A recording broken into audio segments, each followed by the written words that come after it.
The morning I found out someone had torn down my grandfather's dock, I almost drove my truck straight into a lake out of pure rage.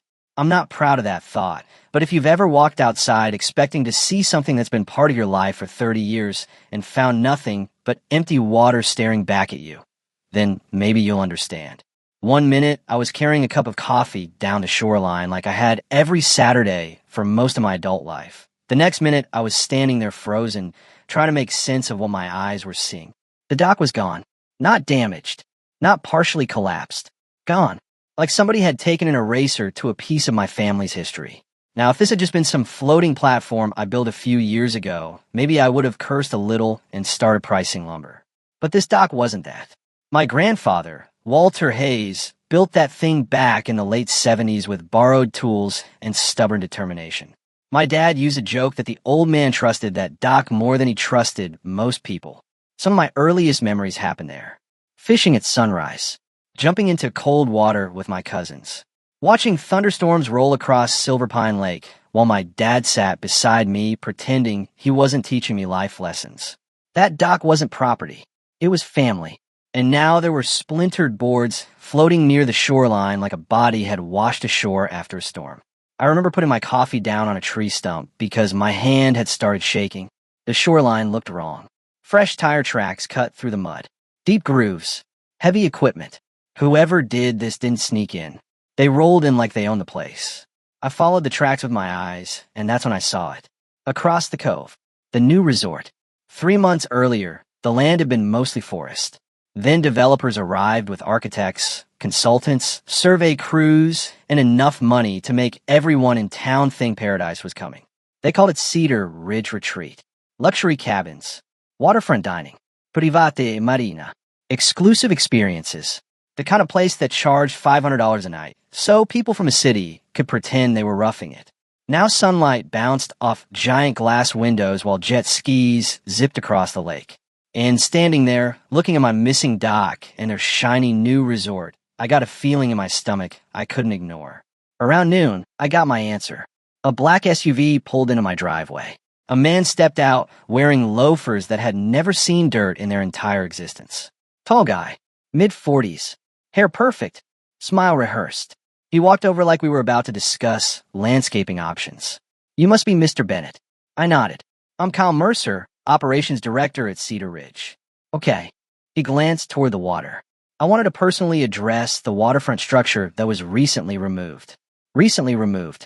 Listen, there are a lot of ways to say someone destroyed your property. That wasn't one of them. I crossed my arms. "My dock." He smiled politely. "Yes. Unfortunately, it wasn't compatible with our updated shoreline development plan." For a second, I genuinely thought I'd misheard him. "What?" "The structure wasn't included in current waterfront specifications. Removal was necessary to maintain visual continuity for our guests." Visual continuity. I swear those were his exact words. I looked at this man and realized he wasn't joking. My grandfather's dock had been demolished because rich vacationers might not like looking at it. "You tore down my property because it didn't match the scenery?" His smile tightened. It was determined to be an unauthorized structure. That word hit me harder than I expected. Unauthorized. My family had owned this shoreline longer than he'd probably been alive. The dock had existed before his resort investors even knew this lake existed. And somehow we were unauthorized. I should have exploded. Honestly, I wanted to. Instead, I just stared at him. Then I asked one question. "You got paperwork proving that?" For the first time, his confidence flickered. Only for a second. Then he recovered. "Our legal department reviewed all relevant documentation." That wasn't an answer, and he knew it. The conversation ended a few minutes later. Kyle walked back to his SUV, convinced he'd handled the situation. The funny thing is, he probably thought he won. That night, I sat alone on my porch watching the sun disappear behind the trees. The lake looked different without the dock. Empty. Like a missing tooth you couldn't stop touching with your tongue. Around 10 o'clock, I remembered something my father had said years ago during one of those conversations you don't think matters until suddenly it does. It wasn't about the lake. It wasn't about the dock. It was about a road. A very specific road. And before I went to bed that night, I pulled an old property folder out of a dusty cabinet and started reading. By midnight, I wasn't angry anymore. I was interested, because if what I remembered was true, The people who tore down my dock had just made the biggest mistake of their lives. The next morning, I woke up before sunrise for the first time in weeks. Not because I couldn't sleep. Quite the opposite. I had slept better than I had the night before my wedding. Because for the first time since my dock disappeared, I wasn't thinking about what I'd lost. I was thinking about what they had overlooked. The folder sat on my kitchen table exactly where I'd left it.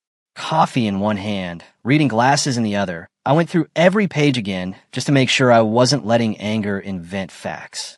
Property maps, transfer records, survey notes. Then finally, the document I was looking for.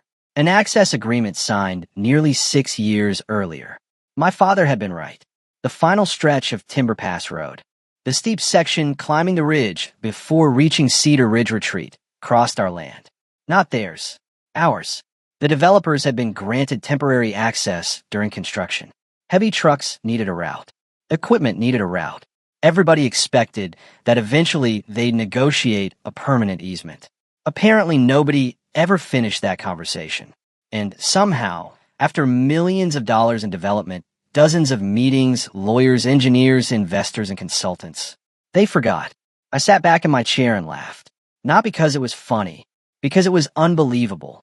You ever notice how people get careless when everything keeps going their way? Success creates blind spots. And these people had one the size of a mountain. 3 hours later, I was sitting inside the county records office. The woman behind the counter recognized me. "Morning, Luke." "Morning, Susan. What can I do for you?" I slid the file across the desk. "I'd like to review termination procedures for this agreement." She adjusted her glasses and started reading. The longer she read, the quieter she got. Finally, she looked up. "You sure about this?" I shrugged. "Just explore my options." Susan gave me a look. Small towns are funny. Nobody says what they're actually thinking. But everybody knows. After a few minutes, she handed me the paperwork. Everything was exactly as I'd hoped. The agreement could be terminated. Legally. Cleanly. No courtroom drama. No months of litigation. Just notice requirements and proper filing. By lunch, the paperwork was submitted. By dinner, it was official. And by then, nobody at Cedar Ridge had any idea what was coming. A week passed. Then another couple of days. I didn't hear from Kyle. No lawyers. No phone calls. Nothing. Which told me they still hadn't figured it out. Then Saturday arrived. I loaded a chain into the back of my truck and drove up Timber Pass Road. The morning air smelled like pine and damp earth. Birds were singing. Honestly, it was a beautiful day to ruin somebody's business model. About 100 yards from the resort entrance stood the property boundary marker. I parked, set the posts, stretched the chain, hung a sign. Private property and no access. The whole thing took less than 40 minutes. Years of assumptions ended in less than an hour. Then I waited. The first vehicle showed up 20 minutes later. Delivery truck. The driver slowed, stopped, looked at the sign, looked at me, looked back at the sign. "You serious?" "Very." He sighed, called somebody, turned around. That was the beginning. By noon, half a dozen vehicles had reached the barrier. Every single one had the same reaction. Confusion first, then frustration, then realization. By late afternoon, a resort security SUV arrived. 2 guards stepped out. One younger guy, one older guy with the exhausted expression of someone who knew exactly how bad his day was about to become. "You can't block this road." I smiled. "Actually, I can." The younger guard pointed toward the resort. "This road services Cedar Ridge." "Interesting. It has to remain open." "According to who?" That ended the conversation pretty quickly. Paperwork is a difficult thing to argue with when you don't have any. The next 3 days were fascinating. I never interfered, never taunted anybody, never celebrated. I simply watched. The resort kept operating. Technically. But everything suddenly became harder. Food deliveries got delayed. Cleaning services arrived late.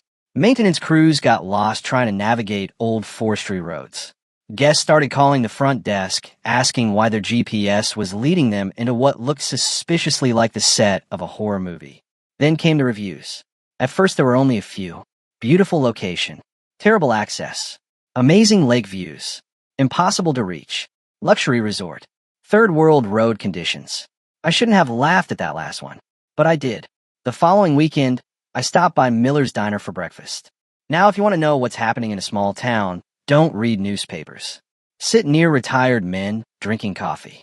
Those guys know everything. I walked in and immediately noticed people looking at me. Not hostile, curious, like they'd heard rumors. Martha, the owner, filled my coffee cup and leaned closer. You really shut down Cedar Ridge? I shook my head. No. What do you mean no? I shut down my property. What happened after that isn't my responsibility. She laughed so hard she nearly spilled coffee. By then, the story had spread everywhere. Some people thought I was a hero. Others thought I was petty. A few thought I'd lost my mind. Personally, I didn't care.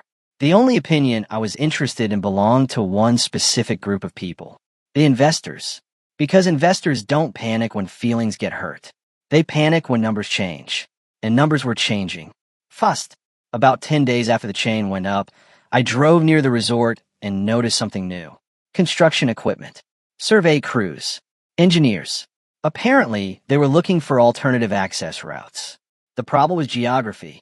The ridge on one side was too steep. The wetlands on the other side were protected. Building another road would cost a fortune. And even if they started immediately, permits alone could take months. Maybe years. For the first time, they were discovering the difference between ownership and dependence. One afternoon, I was standing near the chain when a luxury SUV pulled up. A woman climbed out wearing expensive hiking clothes that looked like they'd never seen an actual hike. She stared at the barrier, then at me, then back at the barrier. "Excuse me," she said. "Is this some kind of protest?" I couldn't help smiling. "No, ma'am." "Then what's going on?" "The resort doesn't have access." She blinked. "What do you mean they don't have access?" I pointed at the road. They were borrowing it. The expression on her face was priceless. Like somebody had just informed her that the hotel she booked didn't actually own its front door. By the second week, things got worse. A lot worse. One rainy afternoon, a supply truck attempted the alternate forest route. Halfway through, it sank axle deep in mud. Recovery vehicles got stuck trying to pull out. The entire operation turned into a disaster. Pictures hit social media within hours. Thousands of people saw them. Investors definitely saw them. And then came the moment I knew Cedar Ridge was bleeding money. A wedding. A big one. Luxury venue. Hundreds of guests. Months of planning. The kind of event resorts dream about. Unfortunately, dreams need roads. 3 buses carrying guests arrived that Saturday morning. 3 buses that couldn't get through. People in suits. People in dresses. Grandparents. Children. Everybody standing there staring at a chain stretched across a road. Some tried walking. Some turned around. Some demanded refunds. The wedding happened eventually. Sort of. But the damage was done. By Monday morning, rumors were everywhere. Emergency meetings. Investor calls. Legal consultations. Financial projections. The machine was finally feeling pain. And that's when my phone rang. Unknown number. I already knew who it was before I answered. "Luke, Kyle Mercer." His voice sounded different. Less polished. Less confident. More human. "We need to talk." I looked out across the lake toward the empty space where my family's dock used to stand. For a moment, I remembered our first conversation.